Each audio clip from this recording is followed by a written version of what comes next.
Foirm iarratais, welcome back.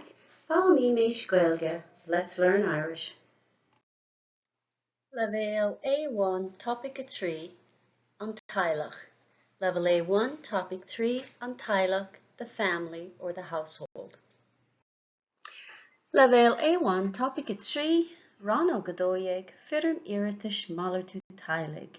Section 12, Family Exchange Application Form, with a focus on Scríbhneoireacht writing.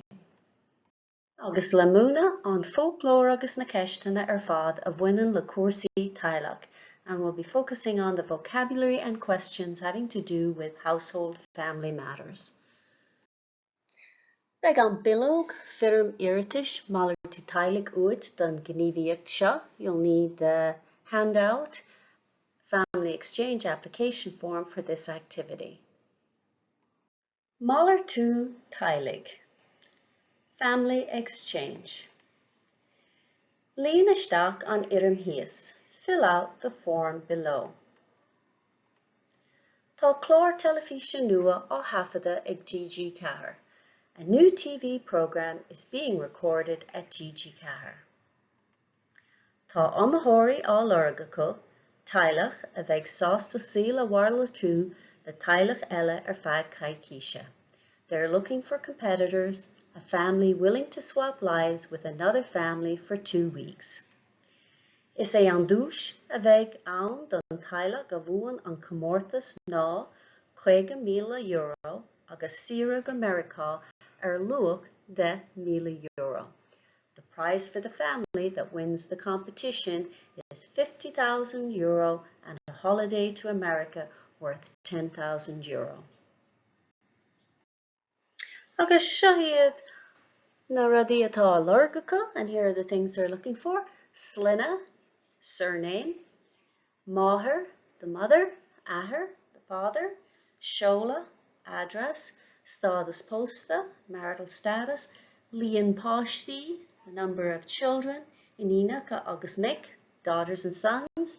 Anamnacha na báistí, the children's names. Náisiúnta, nationality. Ivergahan, phone number. Ceastanna, agus inis cúpla ceastanna dit. And now some questions for you. Catá rólas agat faoi TG4? What do you know about TG4? TG4 is the Irish National Language TV channel. It launched on the 31st of October 1996 and is available online and through its on-demand service TG4 Player in Ireland and beyond. There's a wide variety of programs on it: music, soap opera, probably familiar with the soap opera Ross na Ruin, daily news in Irish, children's programs, and so on.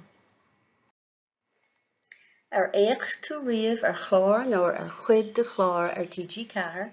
Have you ever watched a program or part of a program on TG4? Cén chlár, which program? Cad a cheap tú faoi, what did you think of it? Take the www.tg4.ie, no www.tg4.tv agus rounding chlár, cartoon, nuach no ein chlár bit, fech agus inistún faoi. So go to www.tg4.ie and choose a program, cartoon, news, or any program at all. Look, watch it, and then prepare to tell us about it. Agus sin deire le Rannóg, and that's the end of section 12, Foirm iarratais Malartú Teaghlaigh, Family Exchange Application, where we focused on folklore agus na ceastanna fad a bhaineann le cuasaí Teaghlaigh. Vocabulary and questions having to do with family and household matters. Lecture notes and worksheets to accompany the course are available, along with audio files and links to Quizlet flashcards and study tools. Original files are available to download at Teastas Eorpach na Gaeilge's website, or edited versions can be found at simplyjacinta.com. Direct links will be in the description box below. Míle buíochas de Theastas Eorpach na Gaeilge as cead a thabhairt dom úsáid a bhaint as na háiseanna closamhairc atá le fáil ar a sliomh. So many thanks to Teastas Eorpach na Gaeilge for permission to use the learning resources on their website.